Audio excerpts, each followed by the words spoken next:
senantiasa kita ucapkan adalah kalimat syukur kepada Allah Subhanahu wa taala. Alhamdulillah atas segala nikmatnya yang tidak terhingga.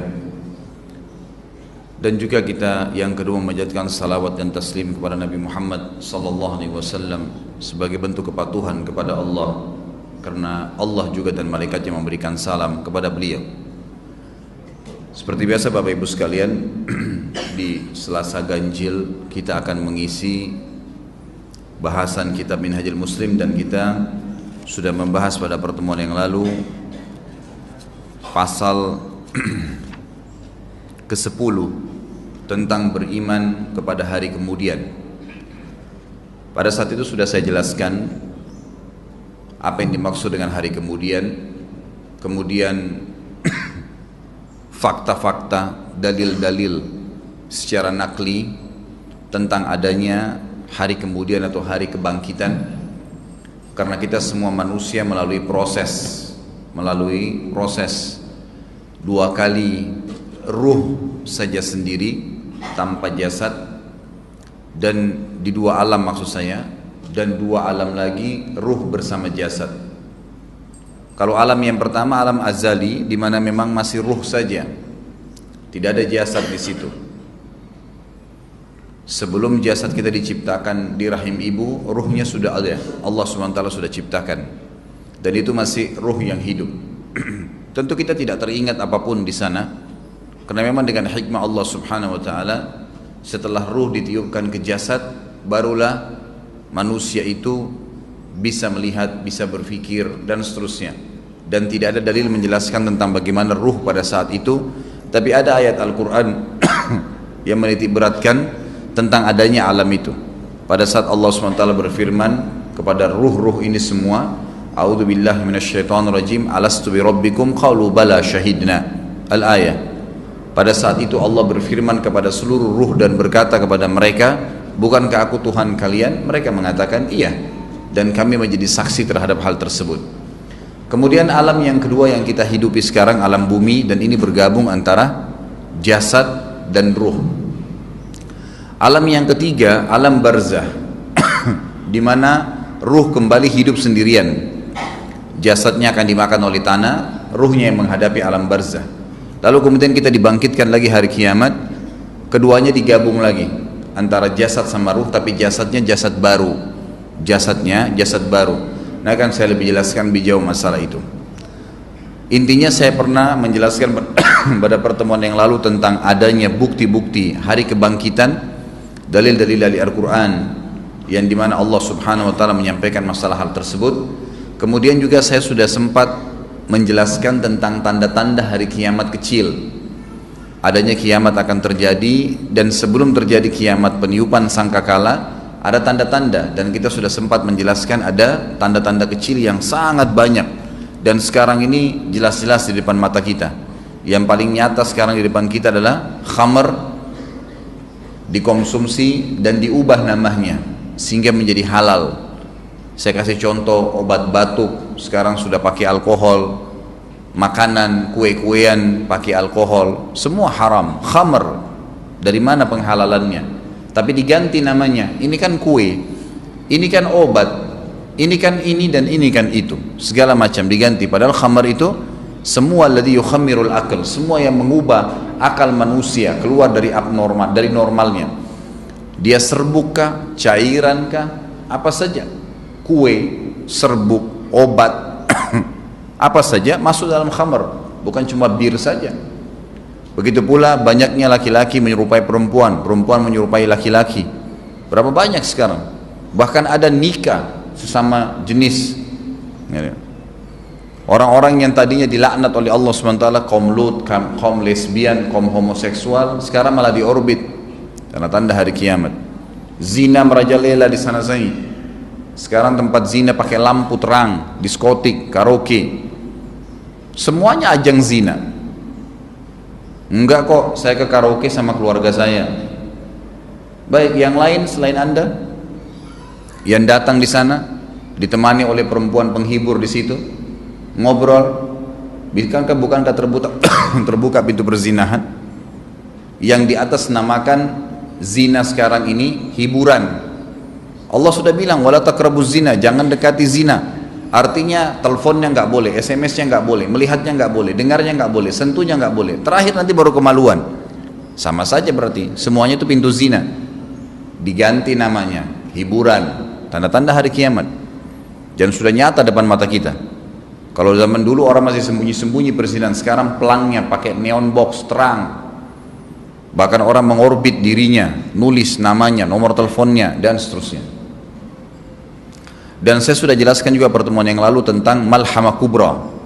Tanda-tanda kiamat kecil yang terakhir nanti adalah terjadinya peperangan besar antara kaum muslim dan kaum Nasrani. Dan panjang lebar sudah saya sampaikan riwayatnya, saya tidak ulangi lagi. Pada malam ini kita masuk ke tanda-tanda kiamat besar. Ada tanda-tanda kiamat besar, artinya kalau sudah terjadi tanda-tanda kiamat besar berarti sudah akan terjadi kiamat yang dijanjikan. Ditiupkan sangkakala 2 kali. Yang pertama pemusnahan seluruh makhluk, yang kedua pembangkitan mereka sebagaimana nanti akan kita jelaskan. Nabi Muhammad SAW menjelaskan dalam hadis riwayat Muslim nomor 2901. Bagi yang pegang bukunya lihat halaman 86 dan 87. Kalau kemarin ditandain itu kita baca sampai di halaman sebelumnya ya. Kalau tidak salah kemarin itu kita sempat di halaman 82. Saya langkain dulu sekarang.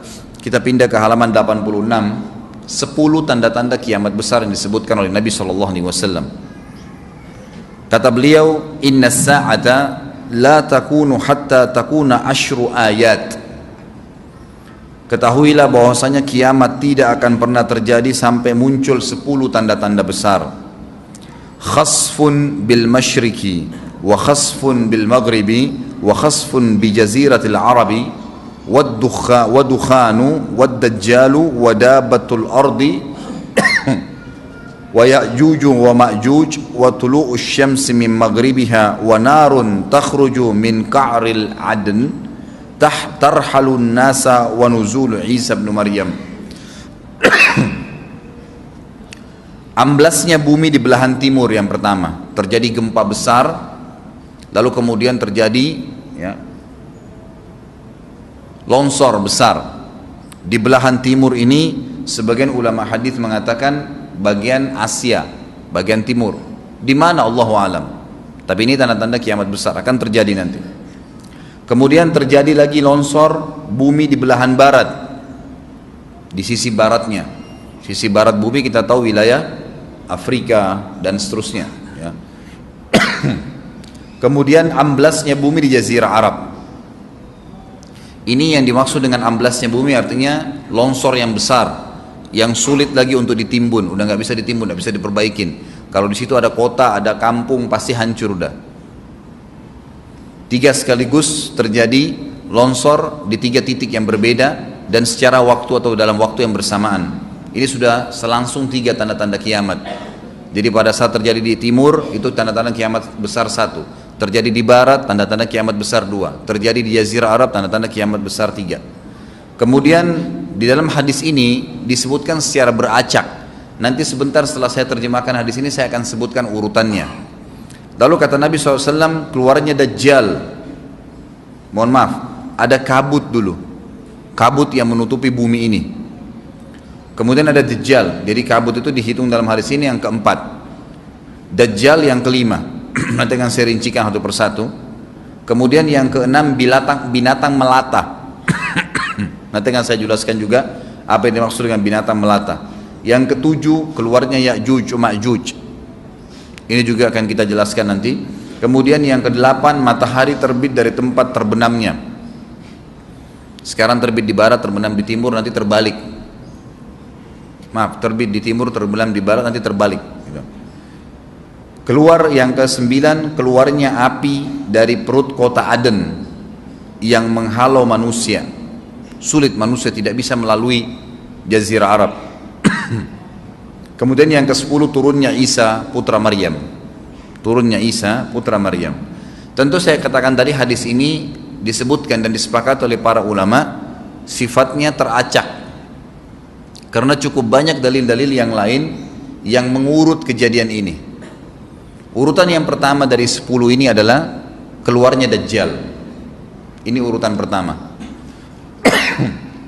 Dajjal, jemaah sekalian, adalah diambil dari kata-kata Dajjalah yang berarti kekacauan. Dajjal ini akan keluar nanti dari negeri Persia, sebuah kota dalam hadis sahih dikatakan dari wilayah namanya Yahudiyah. Allahu alam apakah dia dari turunan Yahudi atau bukan, tapi yang jelas Dajjal nama orang, dipastikan disebutkan namanya dan cirinya. Dan dia akan diikuti dari wilayah Yahudiyah tadi, di wilayah Khurasan, kalau sekarang wilayah Iran, negeri Iran sekarang. Diikuti dengan 70.000 dari orang-orang Yahudi Khurasan.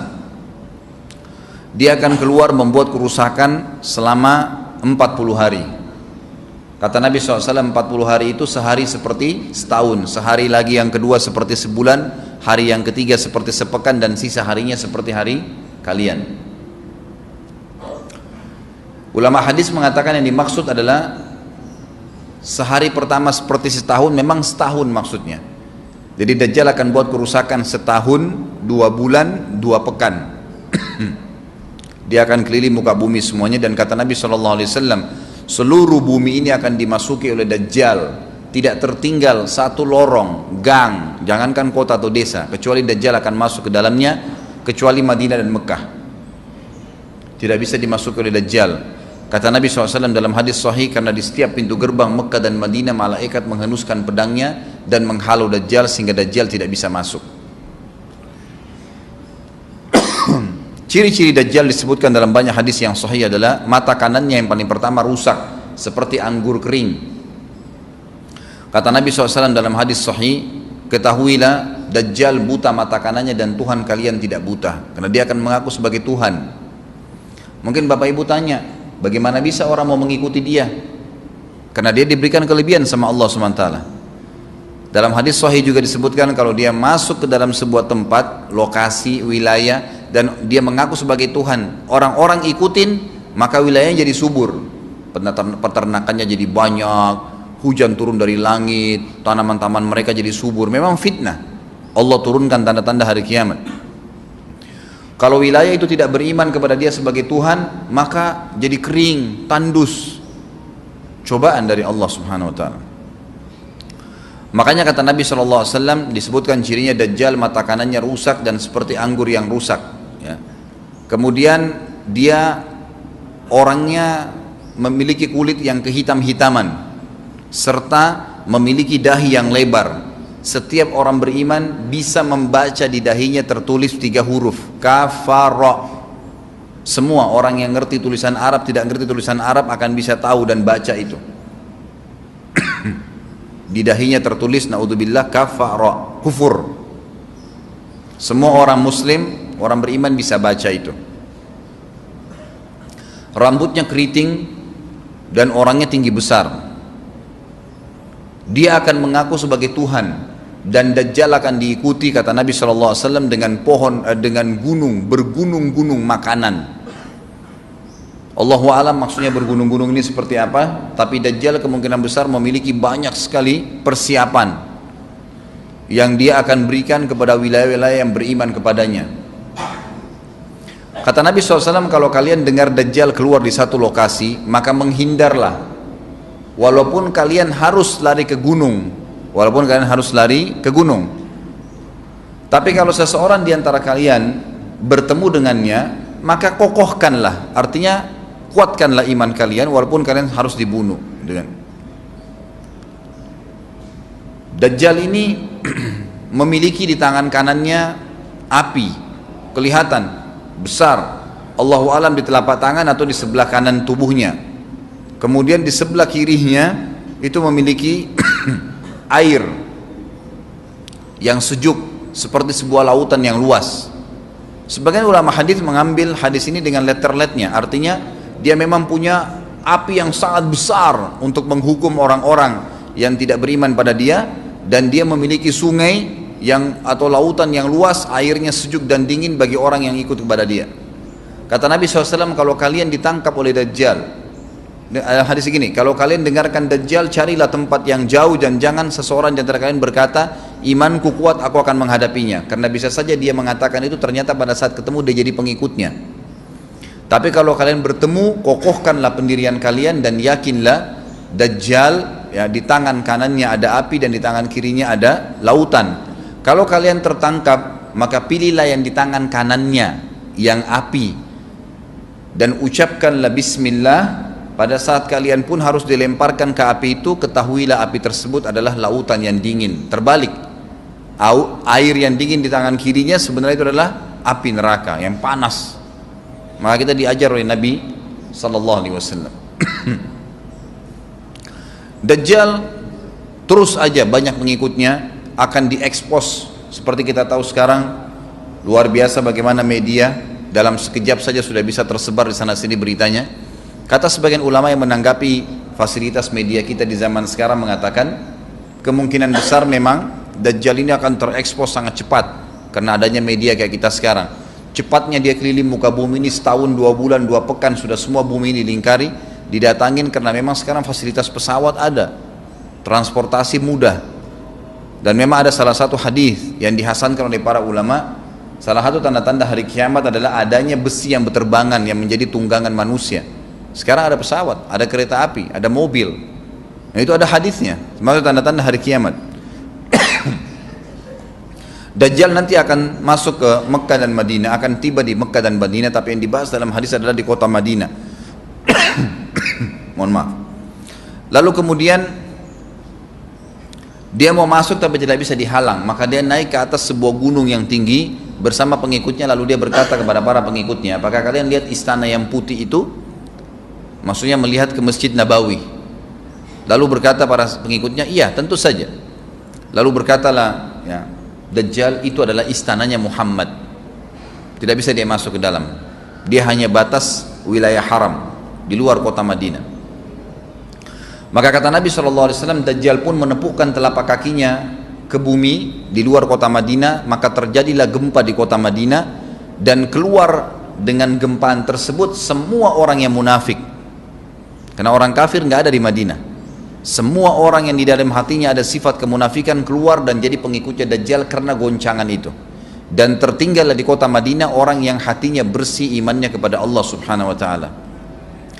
Lalu kata Nabi SAW, akan keluar dari kota Madinah nanti saat satu orang anak muda dengan hikmah Allah, dia keluar dan orang ini bersih hatinya dengan keimanan. Maka Dajjal pun menangkapnya. Lalu dia ingin mendemokan kemampuannya di depan para pengikutnya. Lalu kemudian Dajjal pun mengatakan kepada anak muda tersebut, saya Tuhanmu. Anak muda itu mengatakan, kau adalah Dajjal yang telah disampaikan oleh Nabi kami Muhammad SAW. Maka dia pun mengambil gergaji, sebagian hadis lain menjelaskan alat yang tajam, lalu membelah dua anak itu. Dari kepalanya dibelah sampai ke kemaluannya, terbelah dua kiri kanan. Lalu Dajjal lewat di tengah-tengahnya, demo sambil ya dilihat oleh para pengikutnya dan mereka bersorak-sorak. Lalu Dajjal mengatakan, bersatulah, bersatu kembali jasadnya.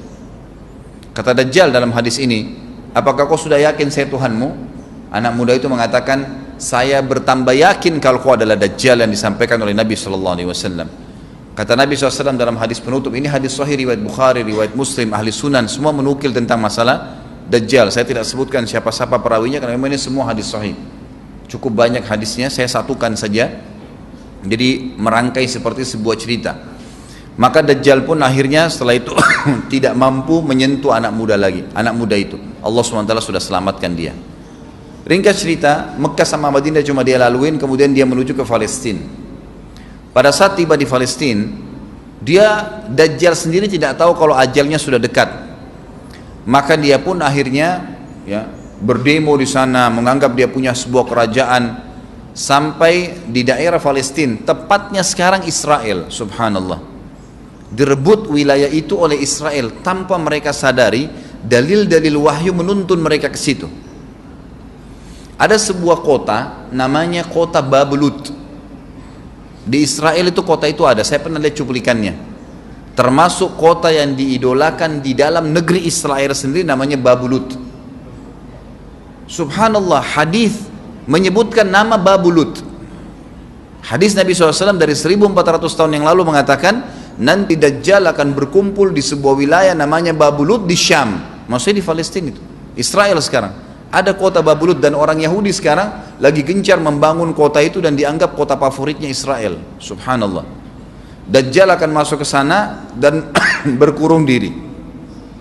Pada saat dia tiba di Palestina, waktu yang bersamaan di kota Madinah berkecamuk. Kaum muslimin sepakat semua keluar untuk mengejar Dajjal dan membunuhnya. Keluar dari kota Madinah satu orang yang namanya seperti namanya Nabi Muhammad SAW, Muhammad bin Abdullah, dan dia dari turunan Nabi SAW juga. Kata Nabi SAW, akan keluar nanti ya, seseorang dari kota Madinah, dari keturunanku, yang namanya seperti namaku, Muhammad bin Abdullah, juga sama posternya, parasnya seperti aku, sama dengan Nabi SAW, persis alisnya, rambutnya, kulitnya, dari turunan Nabi SAW, tapi dari asli kota Madinah. Sebagian ulama hadis mengatakan dari turunan Hasan radhiyallahu anhum ajmain. Intinya kata Nabi SAW akan keluar nanti dari kota Madinah, tapi akhlaknya bukan seperti akhlakku. Tentu tidak mungkin ada orang yang sama dengan akhlak Nabi SAW.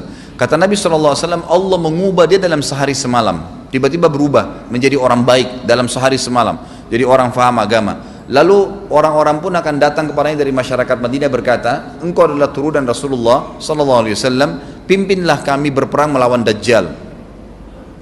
Maka dia pun menolak. Dia menolak awalnya, kemudian dia menuju ke Mekah diikutin dengan 300 orang pertama dari kota Madinah. Sampai di Mekah, setelah selesai dia tawaf, maka seluruh muslimin menunjuknya sambil mengatakan, engkau harus memimpin kami. Dan orang ini punya julukan Mahdi, dikenal dengan Imam Mahdi. Inilah tanda-tanda kiamat yang kedua. Setelah Dajjal keluar, buat kerusakan di muka bumi tadi selama 40 hari itu atau setahun lebih, kemudian keluarlah tanda-tanda kiamat kedua pada saat dia sudah tiba di kota Babulut di Israel. Keluarlah si Mahdi ini. Pada saat dia tiba di Mekah, dibaiatlah oleh banyak kaum muslimin, tidak disebutkan jumlah pasukannya. Maka terbentuklah pasukan jihad yang mengejar Dajjal menuju ke Palestina. Lalu keluar tanda-tanda kiamat 3, langsung berentetan semua. Makanya ulama mengatakan tanda-tanda kiamat kecil itu antara satu sama yang lain ada jarak-jaraknya. Tapi kalau tanda-tanda kiamat besar sekali datang, maka datang semua, gitu kan. Walaupun memang ada masa, gitu kan, ada masanya.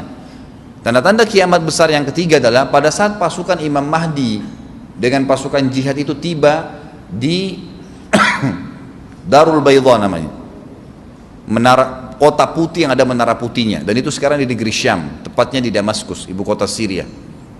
Sebagian ulama mengatakan Masjid Jami' Syam, karena memang menaranya berwarna putih. Hadis menyebutkan di menara itulah, di masjid itulah Imam Mahdi mampir sholat asar bersama pasukannya, dan sudah dekat Syam, negeri Syam, masuk di dalamnya wilayah itu adalah Israel, ya sekarang Palestina, kemudian Syria, dan ini masjid ada di Syria, di Damaskus. Pada saat itulah datang tanda-tanda kiamat besar yang ketiga, yaitu turunnya Nabi Isa alaihissalam. Kata Nabi SAW dalam hadis Bukhari, hadis Muslim, hadis Sahih semuanya, dikatakan Isa alaihissalam akan turun sambil memegang kedua sayapnya malaikat, dan dari rambutnya yang basah meneteskan air. Pegang sayap malaikat turun, dan semua muslimin waktu itu menyaksikan, yang masih hidup zaman itu menyaksikan, dan ini wahyu, penyampaian, pasti terjadi. Maka dia pun turun, lalu kemudian dia masuk, dan orang-orang pada saat itu mengenalnya kalau dia adalah Isa, dan mereka sudah tahu ini masanya turunnya, keluarnya Dajjal, ini Mahdi sudah ada, mereka tahu akan turun Isa, sudah ada informasi, seperti saya sampaikan ke Bapak Ibu sekarang, itu muslimin di zaman itu sudah tahu semua. Maka Isa pun alaihissalam waktu itu dipersilakan oleh Mahdi untuk jadi imam, maka dia pun mengatakan tidak, imam dari kalangan kalian. Dan kata Nabi SAW, ini kemuliaan bagi umat ini karena Nabi sholat di belakang umat ini. Semestinya kalau ada Nabi, pasti Nabi yang jadi imam, tidak mungkin digantikan oleh manusia biasa. Tapi waktu itu Imam Mahdi menjadi imam dan Nabi Isa sholat di belakangnya. Perlu anda tahu juga hadis Nabi SAW yang sahih yang berbunyi, kalau Musa dan Isa hidup di zaman aku sudah diutus, niscaya keduanya akan jadi pengikutku.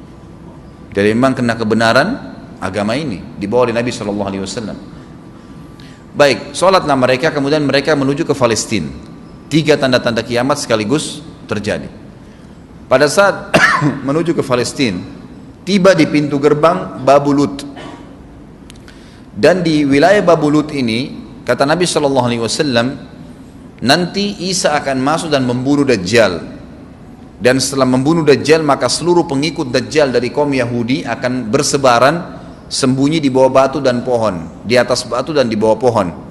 Semuanya batu dan pohon itu akan berbicara kepada setiap pasukan mujahidin, berkata, wahai muslim, ini Yahudi di atas saya atau di bawah saya.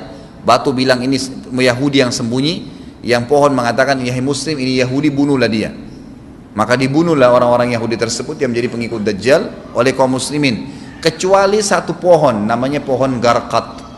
Pohon Garqat ini pohon yang daunnya kadang-kadang agak kering dan ada duri-duri, ya, batangnya ada durinya. Subhanallah, pohon ini dikenal dengan pohon Yahudi karena satu-satunya pohon yang tidak akan bicara nanti adalah pohon ini. Dan apakah Bapak Ibu sudah tahu sekarang pemerintah Israel besar-besaran menanam pohon itu? Subhanallah.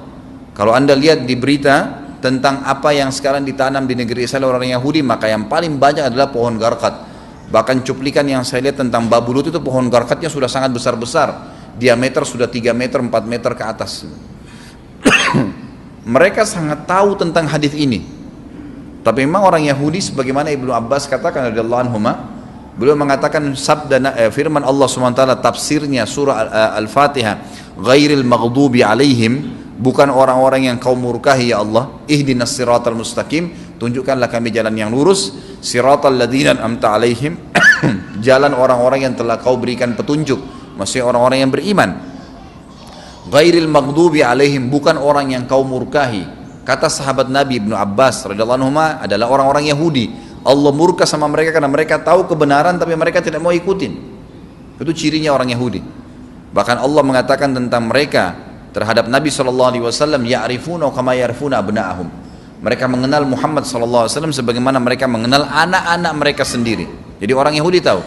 Waladhdallin, dan bukan orang-orang yang sesat. Ini adalah kata Ibnu Abbas, orang-orang Nasrani mau nyebarin agama tapi mereka keliru. Agamanya yang Nabi Isa itu tidak wajib disebarkan di seluruh dunia, tapi disebarin untuk Bani Israel, karena Nabi Isa diutus untuk Bani Israel. Mereka mau berdakwah tapi salah. Ringkas cerita adalah Nabi Isa alaihissalam akhirnya tiba dengan pasukan mujahidin di depan pintu gerbang Babulut. Kemudian orang-orang Yahudi tidak kenal, tidak tahu Nabi Isa, tidak tahu tentang itu Mahdi. Mereka belum tahu ini. Mereka berbangga-bangga saja. Lalu mereka berkata kepada Dajjal, ada pasukan, segelintir pasukan yang mau menyerang kita. Dajjal mengatakan, bukakan pintu gerbang. Mereka tidak akan mampu melawan kita karena pasukannya mereka banyak memang. Maka Dajjal dengan sombongnya menunggu di depan pintu gerbang. Pada saat dibuka, Dajjal kaget melihat ada Isa alaihissalam. Dan pada saat itu kata Nabi SAW, Dajjal faham kalau sudah tiba ajalnya. Begitu melihat Isa alaihissalam, dia lari dan badannya sambil meleleh di depan para pengikutnya. Lalu Isa alaihissalam mengejarnya, mengatakan, wahai musuh Allah, saatnya kau akan menemui ajalmu. Lalu ditusuklah dengan tombak emas di antara dua matanya, maksudnya di dahinya, ditusuk oleh Isa alaihissalam dan matilah Dajjal. Pada saat Dajjal mati, pengikutnya pada ketakutan semua. Mereka anggap Dajjal Tuhan, mereka anggap Dajjal orang yang perkasa lah, orang yang kebal lah, beragam macam kelebihan. Mereka kaget pada saat mati, maka bertebaranlah mereka dan akhirnya mereka sembunyi di bawah pohon dan batu, di atas batu. Kemudian seperti saya katakan tadi, hadis menjelaskan batu dan pohon akan memberikan penjelasan, hai muslim, ini Yahudi, bunuhlah. Maka dibunuhlah pada saat itu mereka. Lalu Nabi Isa AS memimpin di muka bumi, dan kata Nabi SAW, pada saat itu Islam, agama Islam yang dibawa oleh Nabi SAW akan masuk ke semua rumah di muka bumi, gak tersisa. Satu dunia ini semuanya Islam. Hadis sahih, kata Nabi SAW, Islam akan masuk ke setiap rumah, bi'izzil aziz au bidzilli dhalil, dengan kemuliaan atau terhina. Yang tidak mau terima dibunuh. Nggak ada lagi penolakan terhadap Islam. Itu hadis sahih. Maka Nabi Isa alaihissalam memimpin pada saat itu, disebutkan dalam hadis 40 tahun dengan ketenangan menerapkan hukum Islam. Kata Nabi SAW, bagaimana awal umat ini bisa sesat sementara aku yang pimpin? dan bagaimana akhir umat ini bisa sesat sementara yang pimpin mereka Isa dengan menjalankan hukum-hukumku. Jadi Nabi Isa alaihissalam nanti menerapkan Al-Quran seperti yang kita lakukan, sholat segala ini sudah selesai, dikerjakan semua. Dan dalam hadis lain dikatakan Isa alaihissalam akan menghancurkan semua salib, membunuh semua babi. Enggak ada seekor babi pun hidup di muka bumi pada saat itu, semua salib dihancurkan. Dan yang menjadi tidak ada agama lain, semua Nasrani, Yahudi, Hindu, agama apa saja habis semuanya. Semuanya beriman kepada Allah subhanahu wa ta'ala dan menjadi muslim. Setelah itu keluar tanda-tanda hari kiamat besar yang keempat, yaitu keluarnya Ya'juj dan Ma'juj. Ya'juj dan Ma'juj adalah dua nama suku dari turunan Adam, sama dengan kita manusia. Nabi SAW sebutkan ciri-ciri mereka. Mata mereka sobekannya kecil sehingga mata mereka kelihatan seperti sipit, tapi bola matanya besar. Mereka memiliki rambut yang keriting dan mereka memiliki poster yang umumnya seperti poster manusia. Hanya saja mereka ini memang menjadi fitnah, tanda-tanda hari kiamat. Mereka tidak berbaur dengan manusia yang lain. Salah seorang di antara mereka tahu kalau dia akan mati kalau sudah memiliki anak 1000. Tidak ada pengikutnya dari manusia biasa. Pada saat saya pelajari tentang Ya'juj Ma'juj ini tingkat 3 kuliah, kurang lebih waktu itu tahun 96, 97. Dosen saya membuka kitabnya membahas masalah ini. Saya sempat tanya sendiri, saya bilang, Syekh, jumlahnya Ya'juj Ma'juj itu berapa banyak? Dia bilang tidak terhitung jumlahnya. Karena ada hadis yang berbunyi mereka akan mendatangi sebuah sungai, kalau tidak salah namanya Sungai Tibria. Sungai itu sekarang ada, besar. Bayangkan sungai ya, airnya banyak mengalir. Kata Nabi SAW, mereka akan mampir dan minum di situ. Mereka semua minum air sungai itu, dan yang terakhir dari mereka datang sudah nggak dapat air. Artinya air sungainya habis diminum. Bayangin berapa banyak jumlahnya tuh. Satu Jakarta aja sekarang kalau minum air sungai Ciliwung nggak habis. Mungkin nggak bakal habis kalau satu Indonesia pun minum. Bayangkan berapa banyak jumlah mereka tuh. Tidak terhitung. Nanti kan kita bacakan ayat-ayatnya tentunya. Banyak sekali ayat berhubungan dengan masalah itu. Tapi yang jelas pada saat itu Nabi SAW mengatakan Allah berfirman kepada Isa, berkata, wahai Isa, aku akan mengeluarkan hamba-hambaku yang tidak ada seorang pun dari kalian bisa mengalahkannya, termasuk Isa alaihissalam, nggak bisa mengalahkan. Maka selamatkanlah dirimu bersama dengan pengikut-pengikutmu ke Gunung Tur namanya.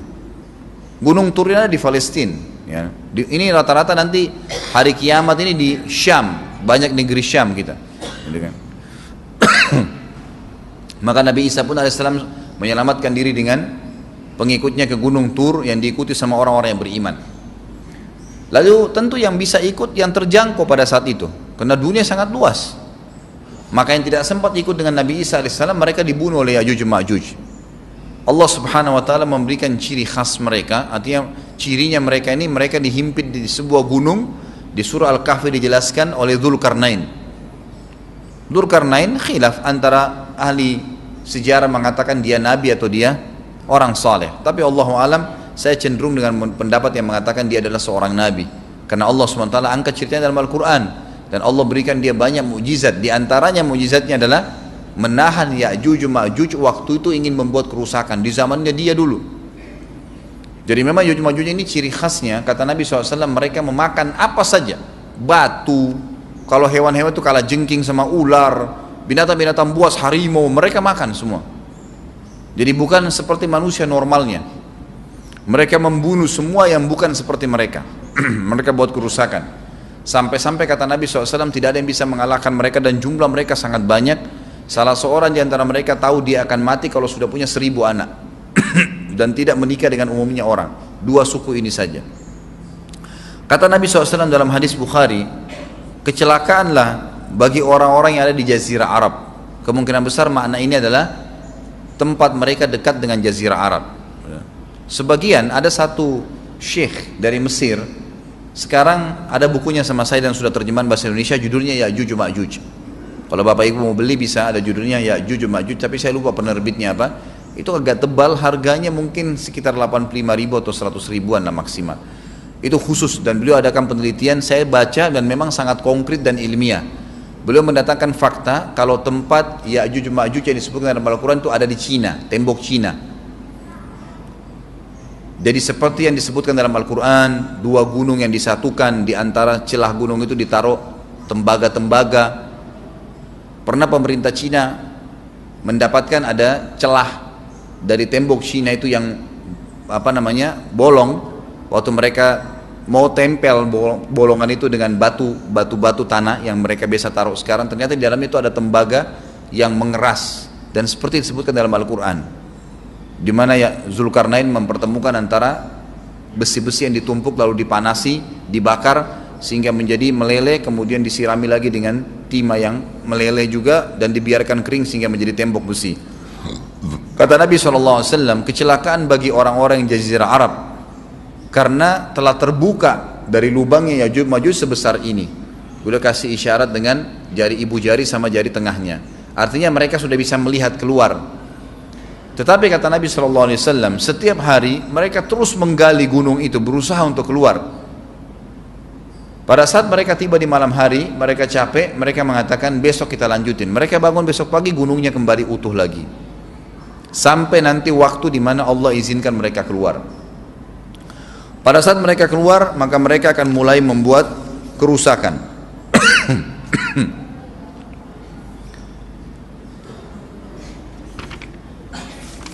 Saya coba jaringan dalilnya.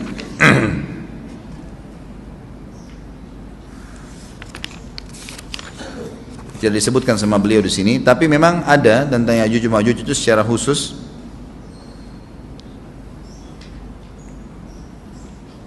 Ya ini ada di halaman 82 ya, Al-Anbiya 96 sampai 97 ayatnya. A'udzu billahi minasyaitonir rajim. Hatta idza futihat Ya'juj wa Ma'jujuhum min kulli hadabin yansilun waqtarabal wa'dul haqqu fa idza hiya syakhisatun absarul ladzina kafaru ya wailana qad kunna fi ghaflatin min hadza bal kunna zalimin. Ingatlah hingga apabila dibukakan tembok Ya'juj Ma'juj, bolong, jebol, dan mereka turun dengan cepat dari gunung-gunung itu, dari seluruh tempat yang tinggi. Kita tahu itu jaraknya berapa ratus kilometer, bahkan mungkin ribuan kalau nggak salah ya. Semuanya itu akan dipenuhi Ya'juj Ma'juj, dan telah dekatlah, kalau sudah terjadi itu, kedatangan janji yang benar, maksudnya hari kebangkitan. Maka tiba-tiba terbelalaklah mata orang-orang kafir. Mereka berkata, aduhai celaka kami, sesungguhnya kami dalam kelalaian tentang ini, bahkan kami adalah orang-orang yang zalim. Kenapa? Karena Ya'juj Ma'juj tidak lihat apakah kafir atau beriman. Mereka tidak butuh, bukan seperti Dajjal ya. Dajjal butuh jadi pengikutnya, oke, aman. Ini enggak, siapa saja ditemuin dibunuh. Dia enggak pandang, enggak mau tanya kamu dari suku mana, kamu agama apa, tidak dipandang. Orang-orang muslim pada saat itu, orang-orang muslim pada saat itu yang ikut dengan Nabi Isa AS berhasil selamat. Walaupun pada saat itu di muka bumi umumnya orang sudah beriman. Yang dimaksud di sini orang-orang kafir adalah adanya orang-orang yang masuk Islam karena terpaksa, karena mereka tidak terlalu faham pada saat itu, lalu mereka menganggap remeh informasi dari Nabi Isa AS. Maka mereka terbelalak matanya karena dibunuh oleh Ya'juj Ma'juj. Kata Nabi SAW di dalam hadis sahih riwayat Imam Bukhari, bahwasanya Ya'juj Ma'juj akan membunuh siapapun yang mereka temui. Bahkan pada saat mereka sudah merasa menguasai bumi, mereka melepaskan anak-anak panah mereka ke langit, lalu Allah menurunkan anak-anak panah mereka sebagai fitnah, dipenuhi dengan darah. Maka mereka berkata, qatalna man fil ardi wa qatalna man fis sama', kami telah membunuh semua yang ada di bumi dan semua yang ada di langit. Maka sebagai penutup dalam bahasan itu, kata Nabi SAW, Allah lalu mengizinkan Isa untuk berdoa kepada Allah agar memusnahkan mereka. Maka Isa AS pun akhirnya berdoa, meminta kepada Allah Subhanahu Wa Taala agar mereka semua dimusnahkan. Maka pada saat itu pun Allah Subhanahu wa taala menurunkan kepada mereka hama. Sebagian hadis menyebutkan serangga kecil seperti cacing, banyak sekali yang menimpa tubuh-tubuh mereka. Setiap orang satu, dan itu membuat mereka mati. Membuat mereka mati, dan mereka mati seketika semuanya. Jadi secara bersamaan semuanya meninggal. Allahu a'lam waktu itu berapa ratus juta jumlah orang Ya'juj Ma'juj pada saat itu, tapi semuanya akan mati. Dan seluruh muka bumi dipenuhi dengan jasad mereka. Setelah itu Nabi Isa alaihissalam pun berdoa kepada Allah Subhanahu wa taala agar menghilangkan jasad-jasad mereka yang baunya sudah luar biasa waktu saat itu disebutkan dalam hadis. Maka Allah Subhanahu wa taala mengabulkan dan mengutus dari arah barat burung-burung yang lehernya panjang dan pelatuk mulutnya besar, yang memegang setiap jasad Ya'juj diambil, diangkat, setiap orang satu burung. Bayangkan berapa banyak miliaran burung pada saat itu. Kita nggak tahu bagaimana, Allahu alam, tapi ini wahyu, penyampaian informasi yang pasti. Diambil, kemudian jasad-jasad mereka dilempar ke lautan. Lalu Allah SWT turunkan hujan.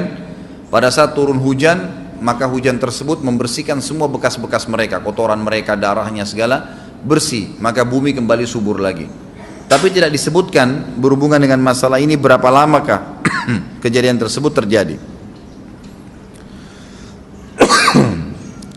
Kemudian setelah itu Isa alaihissalam memimpin lagi di muka bumi sampai beliau meninggal. Setelah Isa alaihissalam meninggal, kembali lagi sebagian besar manusia berbuat kekufuran. Kembali manusia berbuat kekufuran. Mereka kembali lalai, nggak ada lagi pemimpinnya karena terlalu banyak orang pada saat itu, maka ada yang kufur lagi. Maka Allah Subhanahu wa taala keluarkan tanda-tanda kiamat besar yang kelima. Yang kelima ini adalah keluarnya hewan atau binatang melata. Binatang melata ini disebutkan dalam hadis yang sahih riwayat Bukhari, bahwasanya Allah SWT akan keluarkan, tapi tidak disebutkan dari bumi mana dia keluar. Dia akan keluar hewan melata yang bisa berbicara seperti manusia dan badannya dipenuhi dengan bulu. Allahu a'lam bagaimana. Kemudian dia datangi orang-orang yang kufur tersebut dan menasihatin dan mengingatkan mereka. Mengingatkan mereka. Satu persatu diingatkan, satu persatu. Terus diingatkan. Yang tidak mau beriman, dalam hadis dikatakan dicap oleh hewan tersebut. Allahu a'lam dicap seperti apa, sehingga ketahuan mana yang kafir, mana yang beriman. Terus dia keliling di muka bumi, tapi tidak disebutkan berapa lama. Dia cuman mendakwai, meluruskan.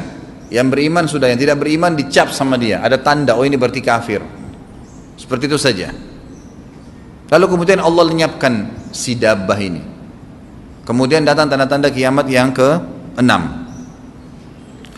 Tanda-tanda kiamat yang ke-6 yang lebih banyak dipilih oleh para ulama adalah terjadinya tadi 3 gerhana, 6, 7, 8. Itu berentetan semua. Longsor besar di timur, di barat, dan di jazirah Arab. Ini tanda-tanda kiamat terjadi serentak.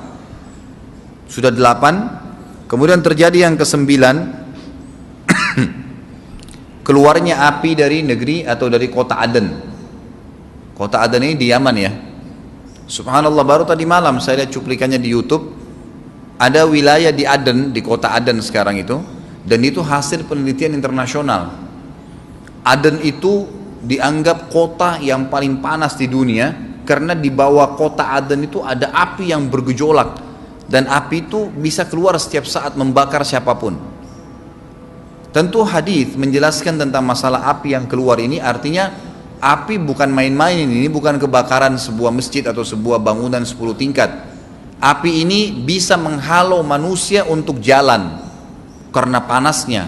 Sebagian riwayat menjelaskan api tersebut akan berdiri seperti gunung yang besar dan dari seluruh pelosok dunia bisa kelihatan. Kita bisa bayangkan bagaimana itu. Yang akhirnya akan menggiring atau menghalangi orang-orang untuk jalan, susah. Sebagian ulama hadis mengatakan mereka nggak bisa jalan, tidak bisa ada penerbangan, tidak bisa ada orang jalan karena panasnya bumi ini dari api tersebut. Dan subhanallah, tadi malam saya lihat cuplikannya, Bapak Ibu bisa ketik kalau tidak salah atau ditulis di YouTube itu api di kota Aden, dan itu diambil gambaran amatir ya, orang mengambil sendiri itu. Jadi ada beberapa wilayah tanah di wilayah Aden itu memang asapnya keluar, dan pada saat dikorek di bawah itu memang api, bara api yang besar, dan itu memang kemungkinan besar akan keluar satu waktu, Allahu alam kapan. Tapi tanda-tanda kiamat. Dan yang terakhir tanda-tanda kiamat sebelum ditiup sangkakala adalah terbitnya matahari dari tempat terbenamnya. Dan ini sudah terakhir sekali. Makanya kata Nabi SAW, taubat akan diterima sebelum matahari terbit dari tempat terbenamnya. Artinya selama yang lain itu masih ada, masih bisa taubat. Kalau sudah itu sudah sulit. Ini tanda-tanda kiamat. Sebagian ulama menambahkan, ada yang mengatakan sudah masuk waktu. Baik, ini saja, kalimat ini saja saya sampaikan. Nanti baru kita break sholat. Habis itu seperti biasa ada tanya jawab, silahkan setelah sholat sunnah ba'diyah. Sebagian ulama memasukkan tanda-tanda hari kiamat kecil, ada yang masukkan tanda-tanda kiamat besar. Ada dua hal. Yang pertama itu adalah keluarnya Dzu Suwakatain. Ada orang dari negeri Habasyah dikenal dengan Dzu Suwaka. Dzu Suwaka ini sak artinya betis. Diberikan julukan Dzu Suwaka karena betisnya sangat kecil, gitu kan? Betisnya sangat kecil.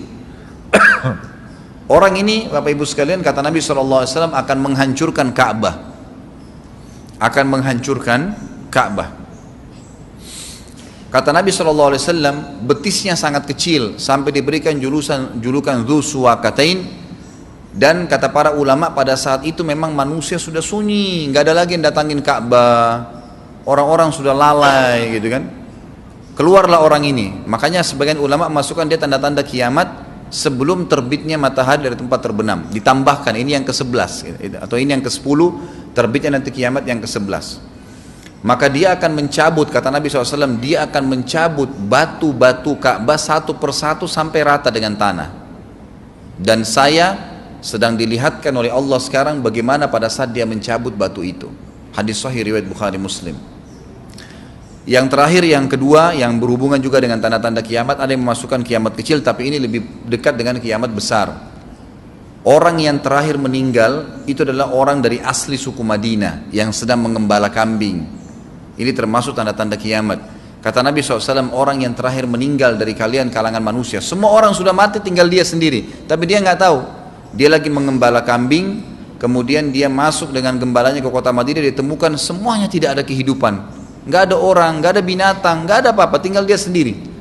Pada saat dia meletakkan telapak kakinya di kota Madinah, maka pada saat itu dia meninggal. Dan inilah manusia terakhir meninggal sebelum ditiup sangkakala terakhir, gitu kan. Allahu alam. Ini yang kita bisa sampaikan. Insya Allah kita akan kembangkan dengan pertanyaan. Tapi mungkin sebelum pertanyaan, saya coba akan membahas beberapa dalil insyaallah setelah sholat ba'diyah nanti. Subhanakallahumma bihamdika asyhadu an la ilaha illallah astaghfirullah wa atubu ilaih. Wassalamualaikum warahmatullahi wabarakatuh. Assalamualaikum warahmatullahi wabarakatuh. Alhamdulillah wassalatu wassalamu ala Rasulillah. Berhubungan tadi tentang masalah dabbah, binatang melata yang akan dikeluarkan oleh Allah. Anda kalau mau lihat di rumah bisa dilihat dalam surah An-Naml ayat 82.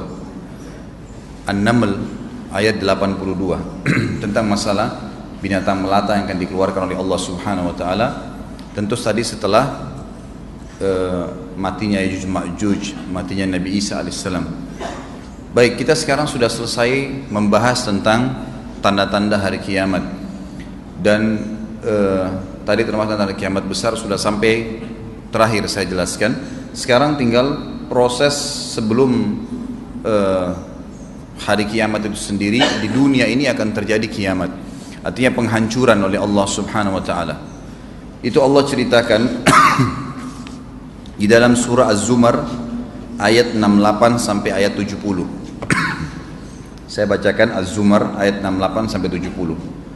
A'udzu billahi minasyaitonir rajim. Wa nufikha fis-sur فَصَعِقَ مَنْ فِي السَّمَاوَاتِ وَمَنْ فِي الْأَرْضِ إِلَّا مَنْ شَاءَ اللَّهُ ثُمَّ نُفِخَ فِيهِ أُخْرَى فَإِذَا هُمْ قِيَامٌ يَنْظُرُونَ wa asyraqatil ardu binuri rabbiha wa wudi'al kitabu wa ji'a bin nabiyyin wasyuhada'i wa qudiya bainahum bil haqq wa hum la yudhlamun wa ufiyat kullu nafsin ma amilat wa huwa a'lamu bima yaf'alun. Dan pada saat itu ditiuplah sangkakala. Israfil meniup sangkakala yang pertama, maka matilah semua yang di langit dan di bumi, semua yang di langit dan yang di bumi, kecuali yang Allah kehendaki. Kata para ulama tafsir, yang Allah kehendaki adalah Jibril, Mikail, Israfil. Mereka tidak akan mati, karena ini semua akan mati. Sementara nanti yang tiup sangkakala yang kedua Israfil juga, nggak mungkin dia mati di situ. Jadi semua di sini ya Allah musnahkan kecuali yang Allah inginkan. Kata ulama dari kalangan malaikat itu adalah Mikail, Jibril, Mikail, Israfil, 3 malaikat yang terkenal sebagai pemimpin para malaikat, dan 8 malaikat pemikul singgasananya Allah ya, yang dikenal dengan Hamalatul Arsh. Kemudian seluruh yang ada penjaga-penjaga surga dan penjaga neraka. Di surga ada malaikat Ridwan dan seluruh yang ada bersama dengannya, dan di neraka ada malaikat Malik dan seluruh kawan-kawannya menjaga neraka, serta semua yang ada di surga dari bidadari, dari wildanun mukhalladun, bidadara, semua itu tidak kena. Jadi di sini yang Allah maksudkan, yang dimaksudkan sini kecuali siapa yang Allah kehendaki tidak akan kena, tidak akan meninggal dengan tiupan sangkakala tersebut. Dalam sebuah hadis Bukhari dikatakan Allah akan menyuruh Israfil meniupkan sangkakala yang pertama, maka hancurlah semua ada di langit dan di bumi, semua bintang-bintang, semua makhluk, jin, manusia, hewan-hewan, tumbuh-tumbuhan. Kemudian ditiuplah sangkakala itu sekali lagi. Dan di dalam hadis yang sahih, kalau yang pegang buku bisa lihat di halaman 89 ada hadisnya. Kata Nabi SAW dalam hadis yang diriwayatkan oleh Imam Muslim nomor 2955, "Ma bainan nafkhataini arba'un. ثم ينزل الله من السماء ماء فينبتون كما ينبت البقل atau bakal وليس من الإنسان شيء إلا يبلى إلا عظما واحدا وهو عجب الذنب منه يركب الخلق يوم القيامة." Jarak antara 2 tiupan trompet sangkakala itu 40 tahun. Ada sebagian ulama hadis mengatakan yang dimaksud dengan arba'un adalah 40 hari. Allahu alam. Yang jelas hadis mengatakan jarak antara 2 tiupan sangkakala 40. Ada yang mengatakan 40 hari, yang mengatakan 40 tahun. Kemudian Allah menurunkan air dari langit seperti air hujan, maka seluruh manusia tumbuh sebagaimana tumbuhnya sayuran. Tidak ada sesuatu pun dari jasad manusia melainkan akan hancur kecuali sepotong tulang, yaitu tulang ekornya. Darinya lah semua manusia dicipta ulang pada hari kiamat. Kita kembali ke ayat tadi, surah Az-Zumar ayat 68-70. Saya ulangi terjemahannya. Dan ditiuplah sangkakala, maka matilah siapa saja yang di langit dan di bumi kecuali siapa yang Allah kehendaki. Kemudian ditiup sangkakala itu sekali lagi, tiupan yang kedua. Untuk apa tiupan yang kedua? Membangkitkan makhluk, diciptakan kembali. Maka tiba-tiba mereka berdiri menunggu putusan masing-masing, kata Allah. Dan terang benderanglah bumi atau dalam kurung padang mahsyar dengan cahaya keadilan Rabb-Nya, dan diberikanlah buku perhitungan perbuatan masing-masing, dan didatangkanlah para nabi dan saksi-saksi yang diberi keputusan di antara mereka dengan adil, sedang mereka tidak dirugikan, dan disempurnakanlah bagi tiap-tiap jiwa balasan yang telah dikerjakannya, dan Dia Allah lebih mengetahui apa yang mereka kerjakan. Jadi ini cerita tentang ditiupnya sangkakala. Maka yang pertama pemusnahan, yang kedua pembangkitan. Ada ayat lain yang menceritakan tentang kasus ini, adalah surah Al-Haqqah. Al-Haqqah ayatnya 13-34. Kalau yang pegang buku bisa lihat di halaman 84 sama 85. Saya bacakan, a'udzubillahi minasyaitonirrajim. Fa idza nufikha fis suri nafkhatan wahidah وحملت الأرض والجبال فدكتا دكة واحدة فيومئذ وقعت الواقعة وانشقت السماء فهي يومئذ واهية والملك على أرجائها ويحمل عرش ربك فوقهم يومئذ ثمانية يومئذ تعرضون لا تخفى منكم خافية فأما من أوتي كتابه بيمينه فيقول هاؤم اقرءوا كتابيه إني ظننت أني ملاق حسابيه فهو في عيشة راضية في جنة عالية قطوفها دانية كلوا واشربوا هنيئا بما أسلفتم في الأيام الخالية وأما من أوتي كتابه بشماله فيقول يا ليتني لم أوت كتابيه ولم أدر ما حسابيه يا ليتها كانت القاضية ما أغنى عني ماليه هلك عني سلطانيه خذوه فغلوه ثم الجحيم صلوه ثم في سلسلة ذرعها 70 ذراعا فاسلكوه إنه كان لا يؤمن بالله العظيم ولا يحض على طعام المسكين. Al-Haqqah ayat 13-34. Allah rincikan luar biasa. Maka apabila sangkakala ditiup sekali tiupan saja dan diangkatlah bumi dan gunung-gunung lalu dibenturkan keduanya sekali benturan, maka pada hari itu terjadilah kiamat dan terbelahlah langit karena pada hari itu langit menjadi lemah. Ini ayat ya, saya cuma baca terjemahannya. Dan malaikat-malaikat berada di penjuru-penjuru langit. Jadi pada saat itu ulama tafsir mengatakan bumi semuanya gunung-gunungnya tercabut sehingga bumi seperti kapas, gitu kan? Karena yang membuat bumi jadi berat bisa bertahan karena ada gunung-gunung yang seperti paku dicabut semuanya, kemudian gunung-gunung tersebut ditabrakkan ya dengan bumi tadi. Allahu alam bagaimana prosesnya, tapi ini ayat Al-Quran yang menceritakan. Kemudian langit akan terbelah. Sebagian ulama tafsir mengatakan terbelahnya langit ini membuat akhirnya seluruh ya malaikat bisa kelihatan. Karena Allah mengatakan di sini, dan terbelahlah langit karena pada hari itu langit menjadi lemah dan malaikat-malaikat berada di penjuru-penjuru langit. Dan pada hari itu 8 malaikat menjunjung arsy Rabbmu di atas kepala mereka. Ini yang saya bilang tadi, 8 malaikat pemikul singgasananya Allah yang tidak kena tiupan sangkakala tadi. Pada hari itu kalian dihadapkan kepada Rabb kalian. Tidak ada sesuatu pun dari kalian yang tersembunyi bagi Allah. Adapun orang-orang yang diberikan kepadanya kitabnya dari sebelah kanan, nanti pertemuan akan datang kita akan jelaskan. Pada saat nanti sudah dibangkitkan, kita akan menunggu di mahsyar. Berapa lama menunggunya, apa kejadian di sana, sampai Allah datang mengadil dan nanti akan diterima. Orang-orang yang masuk surga akan terima buku dengan tangan kanannya. Buku-buku akan berterbangan semuanya. Nanti akan yang orang yang masuk surga akan datang sendiri ke tangan kanannya. Orang yang masuk neraka akan datang bukunya ke tangan kirinya. Allah ceritakan, adapun orang-orang yang diberikan kepadanya kitab di sebelah kanan tubuhnya, di tangan kanannya, maka dia berkata, ambillah, bacalah kitabku ini.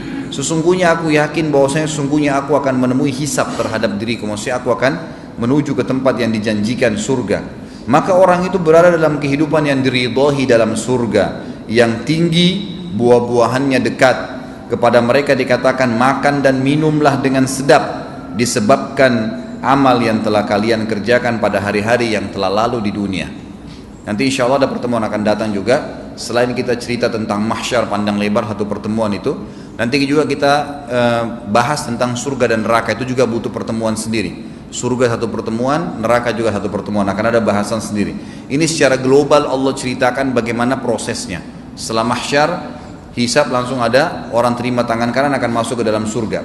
Nanti kita jelaskan surga itu bagaimana tanahnya, kerikilnya, pohon-pohonnya, pakaiannya, luar biasa, segala macam. Adapun orang-orang yang diberi kepadanya kitab dari sebelah kirinya, tangan kiri dia berkata, wahai alangkah baiknya kiranya tidak diberikan kepadaku kitabku ini, karena dia sudah lihat kalau tangan kiri pasti ahli neraka. Dan aku tidak mengetahui apa hisab terhadap diriku. Wahai kalau kiranya kematian itu telah menyelesaikan segala sesuatu. Coba dulu waktu aku mati, udah selesai, udah nggak ada lagi hisab, gitu kan? Dan aku tidak mengetahui. Lalu dia mengatakan, coba seandainya kematian itu bisa menyelesaikan semuanya, hartaku sekali-kali tidak bermanfaat bagiku yang dia kumpulkan di dunia, telah hilang kekuasaan dariku.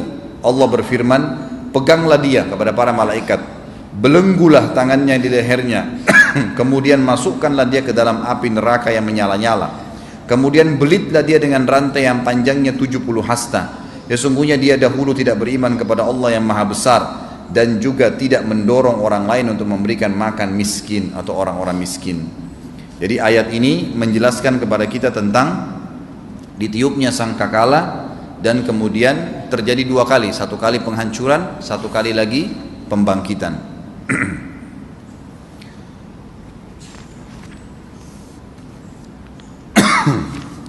Setelah itu jemaah sekalian,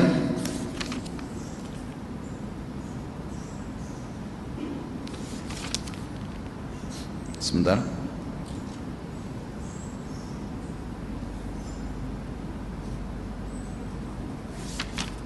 Ya. Setelah ditiupkan sangkakala yang pertama hancur semua, ditiupkan sangkakala kedua, maka Allah turunkan hujan dan bangunlah semua manusia. Pada saat mereka bangkit di mahsyar, maka pada saat itulah terjadi ya kebesaran Allah Subhanahu wa taala. Semua manusia akan dibangkitkan. Dalam hadis kata Nabi SAW riwayat Bukhari, kalian akan dibangkitkan pada hari kiamat di mahsyar, tinggi kalian seperti ayah kalian Adam, 60 siku ke langit, berarti 27,5 meter. Dan semua wanita akan kembali kepada poster ibunya Hawa, 40 siku ke langit atau 17,5 meter. Lalu kemudian kalian akan dibangkitkan dan berdiri semua di belakang para nabi-nabinya, dan kalau yang tidak ikut nabi maka berdiri di belakang sesembahannya. Maka Allah berkata kepada orang-orang yang menyembah selain Allah, ikutilah sesembahan-sesembahan kalian. Lalu Allah datangkan yang sembah berhala, berhalanya Allah datangkan, disuruh ikut di belakang berhala tersebut. Yang sembah binatang, yang sembah syaitan, yang sembah dukun, apa saja, semua Allah suruh ikut. Dan tinggallah orang-orang yang beriman yang berada di belakang saf para nabi-nabi yang akhirnya yang beriman kepada Allah Subhanahu wa taala. Lalu pada saat itu kita akan dibangkitkan dalam kondisi tidak menggunakan pakaian, tidak menggunakan alas kaki, dan tidak berkhitan atau terkhitan. Disebutkan dalam hadis yang sahih 67, itu footnote nomor 67 riwayat Imam Muslim. Yang pegang buku bisa lihat halaman 89. Beliau SAW pernah berkhutbah berkata, ayyuhan nas, hai sekalian manusia, innakum mahsyuruna ila rabbikum hufatan uratan gurla. Wahai sekalian manusia, sesungguhnya kalian pasti akan dihimpun di padang mahsyar di hadapan Rabb kalian dalam keadaan telanjang kaki, telanjang badan, dan tidak tersunat. Ala wa inna awwalal khalqi yuqsa Ibrahim alaihissalam, dan ketahuilah bahwasanya hamba Allah yang paling pertama diberikan pakaian adalah Ibrahim alaihissalam. Wa innahu sayuja'u birijalin min ummati, dan akan didatangkan nanti sekelompok orang dari umatku, fayu'khadu bihim dzata shimal, dan mereka diseret ke sebelah kiri, maksudnya akan dimasukkan ke dalam neraka.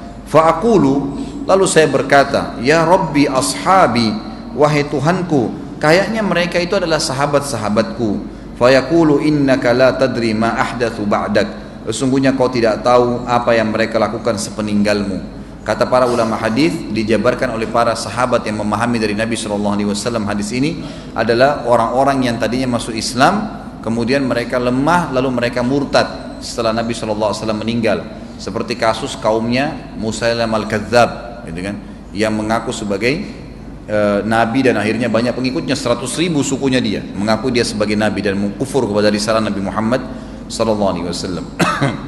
Jadi seperti itu akan dibangkitkan pada hari kiamat dalam keadaan seperti ini. Hadis Bukhari yang lain menjelaskan bahwasanya Nabi SAW berkata, kalian akan dibangkitkan ya dalam keadaan telanjang kaki, tidak menggunakan pakaian, dan juga ya tidak tersunat. Lalu Aisyah berkata, ya Rasulullah, kalau begitu orang akan saling lihat melihat. Kata Nabi SAW, wahai Aisyah, pada saat itu bukan seperti yang kau bayangkan. Setiap orang memikirkan keadaannya masing-masing. Setiap orang memikirkan keadaannya masing-masing. Saya kasih contoh rasional Bapak Ibu sekalian. Kalau seandainya terjadi kebakaran besar-besaran atau longsor atau banjir, atau misalnya musuh lagi menyerang, kemudian ada di depan Anda orang yang berlarian tidak pakai pakaian, masih sempatkah kita muncul syahwatnya? Sudah tidak. Begitulah kurang lebih gambaran di mahsyar.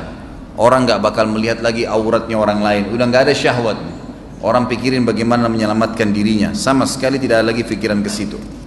Jadi kita harus paham kejadian tersebut bukan lagi kejadian seperti yang dibayangkan oleh banyak orang. Kemudian juga ada hadis Nabi SAW.